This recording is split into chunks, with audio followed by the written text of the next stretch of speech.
Welcome to my channel दोस्तों। आज हम जानेंगे कि इस वीडियो में कि भारत के 10 महान योद्धा कौन कौन थे। दोस्तों, भारतीय इतिहास में एक से एक योद्धा ने जन्म लिया।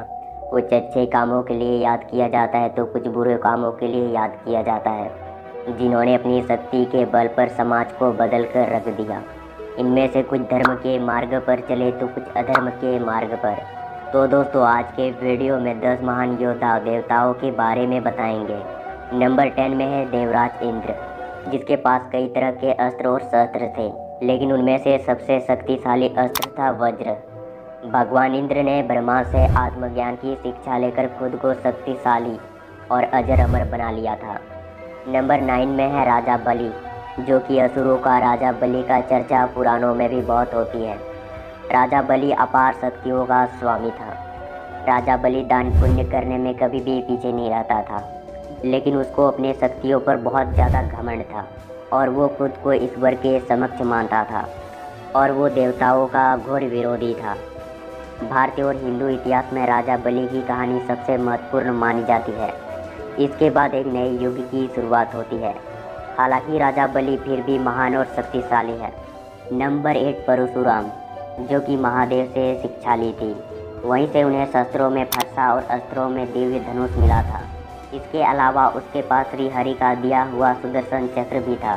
परशुराम 2 शब्दों से मिलकर बना है, परशु तथा राम। इन 2 शब्द को मिलने पर कुल्हाड़ी के साथ राम अर्थ निकलता है। जैसे राम भगवान विष्णु के अवतार है, उसी प्रकार परशुराम भी विष्णु के अवतार है, इसलिए परशुराम को भी विष्णु जी तथा राम जी के है। रामायण में सीता के स्वयंवर में भगवान राम द्वारा शिव जी का धनुष तोड़ने पर परशुराम सबसे ज्यादा क्रोधित हुए थे। शक्तिशाली माना जाता है। परशुराम की त्रेता युग के दौरान, रामायण में द्रौपदी युग के दौरान भारत में, और ऐसा भी कहा जाता है कि 6वें अवतार थे। नंबर 7 वानर राज बाली, जो कि किष्किंधा का राजा और सुग्रीव का बड़ा भाई था। लोगों के बीच उसके बल के चर्चा आज भी होते हैं। वानर राज बाली किष्किंधा के पहाड़ियों पर रहता था और वह वानरों का राजा भी था। उसे धरती पर सबसे शक्तिशाली भी माना जाता था। सीता के खोज में वन वन भटक कर श्री राम ने सुग्रीव से मित्रता की। उसके बाद वानर राज बाली को मार दिया। नंबर 6 अश्वत्थामा। महाभारत में योद्धा तो एक से एक बढ़कर थे, लेकिन अश्वत्थामा का कोई तोड़ नहीं। यदि दुर्योधन और द्रोणाचार्य की जगह अश्वत्थामा को सेनापति बना देता तो आज भारत का इतिहास कुछ और ही होता। फिर स्वयं कृष्ण को अपनी प्रतिज्ञा तोड़कर उसे मारना पड़ता। अश्वत्थामा सभी तरह के अस्त्र और शस्त्र चलाने में माहिर थे। महाभारत युद्ध में जीवित बचे 18 योद्धाओं में से एक अश्वत्थामा भी थे। अश्वत्थामा को श्री कृष्ण ने 3000 वर्षों तक जीवित रहने का श्राप दिया था और ऐसा कहा जाता है कि अश्वत्थामा आज भी जीवित है। नंबर 5 लक्ष्मण।